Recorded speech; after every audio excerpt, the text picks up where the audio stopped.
ஆண்டவர் இயேசுவின் சிறுமந்தையே எங்கள் ஆற்காட்டுத்தரன் திருச்சபையே.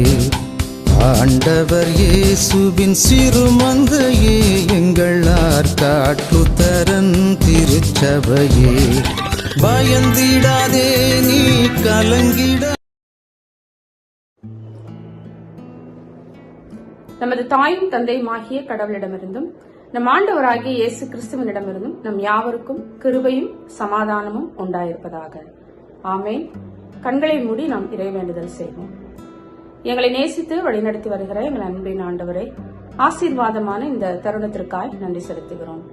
எங்கள் எல்லாருடைய இருதயத்தின் தியானம், அடியாளுடைய வாயிலிருந்து புறப்படுகின்ற நம்முடைய வார்த்தைகள் உடைய சமூகத்தில் பிரீதியாயிருப்பதாக. சுவாமி. ஆமேன்.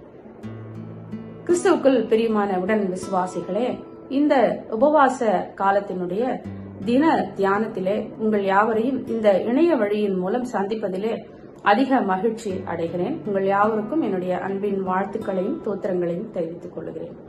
இந்த நாளின் வேத பகுதியாக நான் தெரிந்து கொண்ட ஒரே ஒரு வேத வசனம், அது எபேசியருக்கு எழுதின நிருபம் 4ஆம் அதிகாரம் 1 வசனத்தை உங்களுக்காக நான் வாசிக்கிறேன். ஆதலால் கர்த்தர் நிமித்தம் கட்டுண்டவனாகிய நான் உங்களுக்கு சொல்லுகிற புத்தி என்னவெனில், நீங்கள் அழைக்கப்பட்ட அழைப்புக்கு பாத்திரவான்களாய் நடந்து மிகுந்த மனத்தாழ்மையும் சாந்தமும் நீடிய பொறுமையும் உடையவர்களாய், அன்பினால் ஒருவரை ஒருவர் தாங்கி சமாதான கட்டினால் ஆவியின் ஒருமையை காத்துக் கொள்வதற்கு ஜாக்கிரதையாயிருங்கள். அழைக்கப்பட்ட அழைப்புக்கு பாத்திரவான்களாய் நாம் நடந்து கொள்ள வேண்டும். வேதத்திலே அநேக கேள்விகள் உண்டு. ஒருமுறை நோபல் பரிசு பெற்ற, அறிவியலுக்கான நோபல் பரிசு பெற்ற ரபி என்கின்ற ஒரு நபரை சந்தித்த பத்திரிகையாளர் இவ்வாறாக ஒரு கேள்வி எழுப்புகிறார். தாங்கள் நோபல் பரிசு பெற்றதனுடைய ஒரு விளக்கத்தை எங்களுக்கு சொல்லுங்க.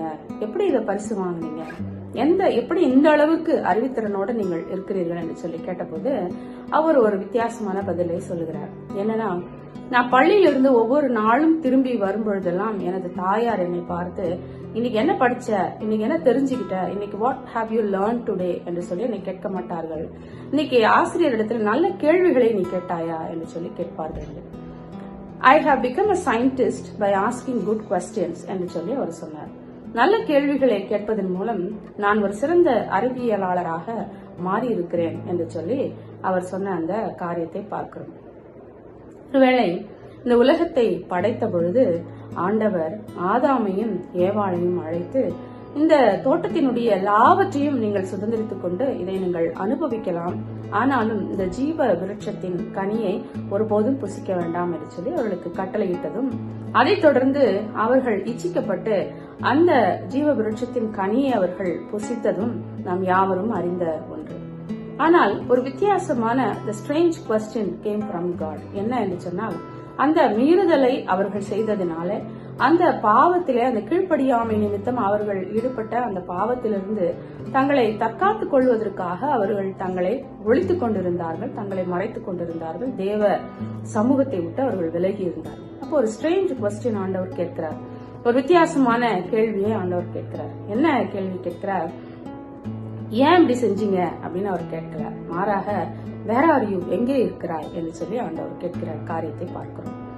இந்த நாளிலே, இந்த உபவாச காலங்கள் மீண்டுமாய் ஆண்டவருக்கு நம்மை யார் என்று வெளிப்படுத்திக் கொள்வதற்கு, டு எக்ஸ்போஸ் ourselves, நம்மை ஆண்டவருக்கு முழுமையாய் அர்ப்பணிப்போடு நாம் இருக்கிற வண்ணமாகவே நம்மை வெளிப்படுத்திக் கொள்வதற்கு, நாம் பாவ உணர்வு அடைந்து அவருக்கு நம்மை காண்பிப்பதற்கு ஒரு வாய்ப்பாக அமைகிறது. இந்த 40 நாட்கள் உபவாச காலங்களிலே வேற ஆர் யூ என்று சொல்லி உங்களையும் என்னையும் தேடிக்கொண்டிருக்கின்ற கடவுளாய் காணப்படுகிறார்.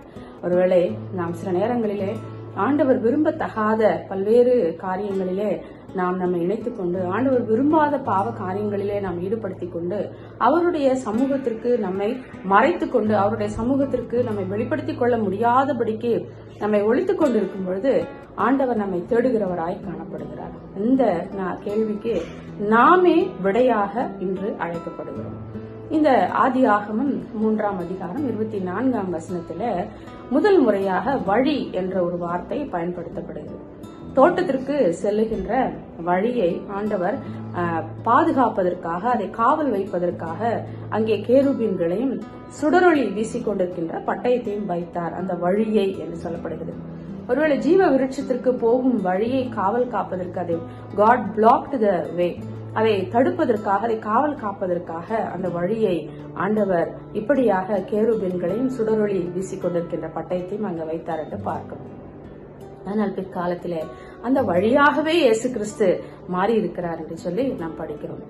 நானே வழியும் சத்தியமும் ஜீவனுமாய் இருக்கிறேன் என்று சொல்லி ஆண்டவர் சொல்கிறார். ஆகையினாலே நமக்கு இந்த அழைப்பின் கேள்வி உங்களுக்கும் எனக்கும் இந்த நாளிலே வந்தால் நாம் என்ன செய்ய சித்தமாக இருக்கிறோம்? இந்த 40 நாட்களும் ஒரு கிருபையின் காலமாக நாம் அதை பயன்படுத்தி கொண்டு நம்மை தேடுகின்ற ஆண்டவர் ஒருவேளை நம்முடைய மீறுதல்கள் நிமித்தம், நம்முடைய செய்கைகளின் நிமித்தம், நம்முடைய சிந்தனைகளின் நிமித்தம் ஆண்டவருடைய சன்னிதானத்திற்கு, ஆண்டவருடைய பிரசன்னத்திற்கு மறைவாய் நம்மை மறைத்துக் கொண்டிருந்தோம் என்று சொன்னால், ஏன் இப்படி செய்த என்று சொல்லி கேட்காத ஆண்டவர் நீ எங்கே இருக்கிறாய் என்று சொல்லி நம்மை அழைக்கிற ஆண்டவராய் காணப்படுகிறார்.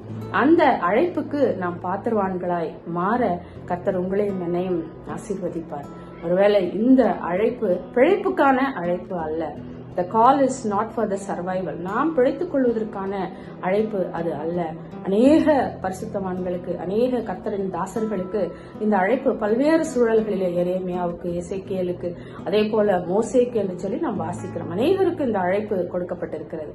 உங்களுக்கும் எனக்குமான இந்த அழைப்பின் கேள்விக்கு நம்மை ஒழித்துக் கொள்ளாதபடிக்கு கர்த்தருடைய சமூகத்திலே நம்மை முன்னிறுத்திக் கொள்ளுகின்ற தைரியத்தோடு நீ ஏன் இப்படி செய்தா என்று கேட்காத ஆண்டவர், நமக்காகவே வழியாய் இந்த உலகத்திற்கு வந்த ஆண்டவர் உங்களையும் என்னையும் தேடுகின்ற அந்த கேள்விக்கு நம்மை முன்னிறுத்திக் கொள்ளுகின்ற ஆயத்த காலமாக இந்த உபவாச காலங்களை நாம் பயன்படுத்திக் கொள்ள ஆண்டவர் அழைக்கிறார். அதே எபேசியருக்கு எழுதின நிருபத்திலே ஒரு அழகான ஜெபத்தை பவுலடிகளால் செய்கிறார். அந்த ஜெபத்திலே சொல்லுகின்ற ஒரு வார்த்தை, நாம் தம்மை பிதாவான கடவுளை நாம் அறிந்து கொள்வதற்காக ஞானத்தையும் தெளிவையும் அளிக்கிற ஆவியை உங்களுக்கு தந்தருள வேண்டும் என்று பிரகாசமுள்ள மன கண்களை உங்களுக்கு கொடுக்க வேண்டும் என்று வேண்டிக் கொள்கிறேன் என்று சொல்லுகிறார்.